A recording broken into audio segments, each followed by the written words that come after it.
ಹಾಂ, ವಿದ್ಯಾರ್ಥಿಗಳೇ, ಇಲ್ಲಿ ಲಕ್ಷ್ಯ ಕೊಟ್ಟು ನೋಡ್ರಿ.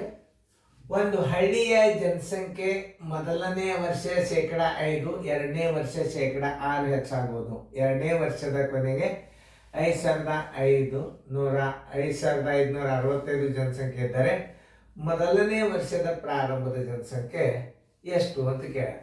ಇದು ಎರಡನೇ ವರ್ಷದ ಕೊನೆಯ ಜನಸಂಖ್ಯೆ. ಈಗ ನಾವು ಎರಡನೇ ವರ್ಷದ ಪ್ರಾರಂಭದ ಜನಸಂಖ್ಯೆ ತಗೋ. ಇದು ಕೊನೆ ವರ್ಷದಂದ್ರೆ ನಾವು ಪ್ರಾರಂಭದ ಜನಸಂಖ್ಯೆ ತಗೋಬೇಕು. ಹೆಂಗೆ ತಗೋಬೇಕಂದ್ರೆ 106 ಹೆಚ್ಚಾಗ್ಯದ. 6 ಹೆಚ್ಚಾಗ್ಯದ ಅಂದ್ರೆ ಎಷ್ಟು? 106. 100 ಇದ್ದರೆ 106 ಜನಸಂಖ್ಯೆ ಇದ್ದಾಗ 106 ಜನಸಂಖ್ಯೆಗೆ ರಿವರ್ಸ್ ಅದ, ಹಿಂದದ ಅಂದ್ರೆ 100 ಹಚ್ಕೋಬೇಕಿಲ್ಲ. 100 ಜನಸಂಖ್ಯೆ ಹೆಂಗೆ ಹಚ್ಕೋಬೇಕಿದ? 106 ಜನಸಂಖ್ಯೆಗೆ 100 ಏನಿರ್ತದ? ಪ್ರಾರಂಭದ ಜನಸಂಖ್ಯೆ ಇರ್ತದೆ. ಒಂದನೇ ವರ್ಷದ ಕೊನೆಯ ಜನಸಂಖ್ಯೆ, ಎರಡನೇ ವರ್ಷದ ಪ್ರಾರಂಭದ ಜನಸಂಖ್ಯೆ. ಇದ್ರಾಗ 106 ಕೂಡ್ಯದು. 100ಕ್ಕೆ 6 ಮಂದಿ ಕೂಡ್ಯಾರಿ. 106 ಜನಸಂಖ್ಯೆಗೆ 100 ಜನಸಂಖ್ಯೆ ಇರ್ತದ. 5,565 ಜನಸಂಖ್ಯೆಗೆ ಎಷ್ಟಿರ್ತಾರ? 5,565 ಗುಂಡ್ಲೆ 100 ಸರ್ವಾಸ್ ಬಾಗಿಲೆ 106 ನೋಡಿ. 2 5 2 3 2 50 ಈ 53ಕ್ಕೆ 55 65 ಬಾಗಿ ಸರಿ. 55 65 53 ಬಾಗಿ ಸರಿ. 53 53 ಒಂದಲೇ 53 2 ಉಳಿತು. ಆಮೇಲೆ ಈಗ 6 ತಗೋರಿ, ಸಣ್ಣದಾತು. ಈಗ 5 ತಗೋರಿ, 5 5 53 5 265 ನೋಡಿ. 105 53 ಒಂದಲೇ 53 ಒಂದಲೇ 153 5 ನೋಡಿ. 105ಕ್ಕೆ 50ಕ್ಕೆ ಗುಣಾಕಾರ ಮಾಡಿ. 105ಕ್ಕೆ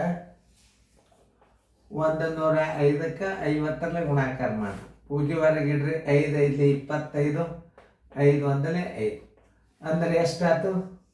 5,250. 5,250 ಜನಸಂಖ್ಯೆ ಏನಂದ್ರೆ ಇದು ಒಂದನೇ ವರ್ಷದ ಕೊನೆಯ ಜನಸಂಖ್ಯೆ. ಇದು ಎರಡನೇ ವರ್ಷದ ಪ್ರಾರಂಭದ ಜನಸಂಖ್ಯೆ, ಮೊದಲನೇ ವರ್ಷದ ಕೊನೆಯ ಜನಸಂಖ್ಯೆ. ಅದು ಎರಡು ನಮೂನೆ ಅರ್ಥ ಆಗ್ತದೆ. ಈಗ ನಾವು ಒಂದನೇ ವರ್ಷದ ಪ್ರಾರಂಭದ ಜನಸಂಖ್ಯೆ ತಗೋಬೇಕಾದ್ರೆ ಹೆಚ್ಚಾಗ್ಯದ ಕಡಿಮೆ ಆಗ್ಯದ ನೋಡ್ರಿ. ಇಂದ 5 ಅದ. 5 ಹೆಚ್ಚು ಕಡಿಮೆ ಅದು? ಹೆಚ್ಚು. ಓಕೆ ನೋಡಿ. ಪ್ರಾರಂಭದ ಜನಸಂಖ್ಯೆ 105 ಜನಸಂಖ್ಯೆ ಇದ್ದಾಗ 105 ಜನಸಂಖ್ಯೆ ಇದ್ದಾಗ ಸಂಖ್ಯೆಗೆ 100 ಮೊದಲನೇ ವರ್ಷದ ಪ್ರಾರಂಭದ ಜನಸಂಖ್ಯೆ. ಒಂದನೇ ವರ್ಷದ ಪ್ರಾರಂಭದ ಜನಸಂಖ್ಯೆ ಇಷ್ಟು. ಇದ್ರ ಉತ್ತರ ಬಂತೀಗ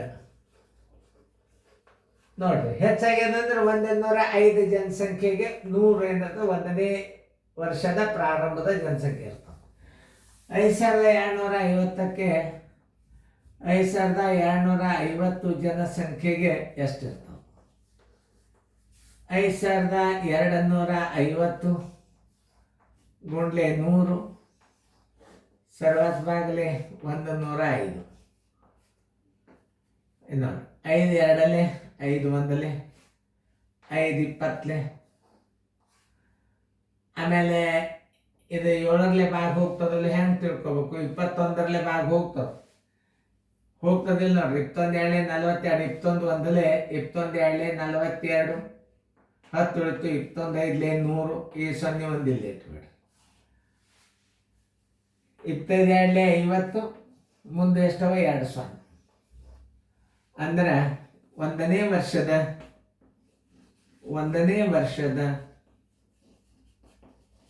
ಪ್ರಾರಂಭದ ಜನಸಂಖ್ಯೆ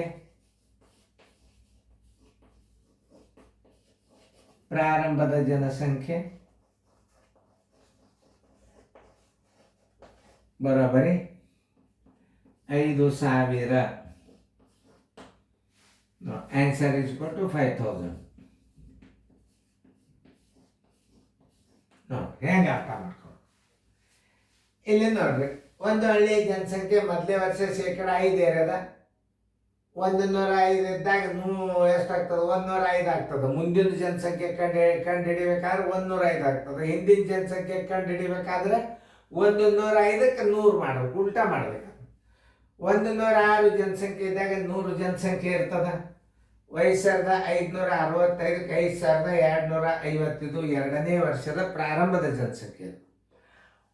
ಅಲ್ಲಿ ಮತ್ತೆ 105 ಹೆಚ್ಚಾಗ್ಯದ. 105 ಜನಸಂಖ್ಯೆ 100 1ನೇ ವರ್ಷದ ಪ್ರಾರಂಭದ ಜನಸಂಖ್ಯೆ ಇರ್ತದ. 5250ಕ್ಕೆ ಪ್ರಾರಂಭದ ಜನಸಂಖ್ಯೆ ಎಷ್ಟಿರ್ತದೆ? ಉಲ್ಟಾ ರಿವರ್ಸ್ ಅದ. ಮುಂದಿನ ವರ್ಷದ ಜನಸಂಖ್ಯೆ ಅಂತಂದ್ರೆ ಪ್ಲಸ್ ಮಾಡ್ಕೋಬೇಕು. ಹಿಂದಿಂದ ಕೇಳಿ ಹಂಗಂದ್ರೆ ಅದನ್ನು 105 ಇದ್ರೆ 100, ಅದು ಹಿಂಗೆ ಹೋಗ್ತದೆ. ಹಂಗಂದ್ರೆ ಇದು ಹಿಂಗೆ ಬಂತು. ಇದು 1ನೇ ವರ್ಷ, ಇದು 1ನೇ ವರ್ಷದ ಎಂಡ, ಆಮೇಲೆ ಇದು 2ನೇ ವರ್ಷದ ಪ್ರಾರಂಭ, ಇದು 2ನೇ ವರ್ಷದ ಎಂಡ. ಹಿಂಗಿರ್ತಲ್ಲ.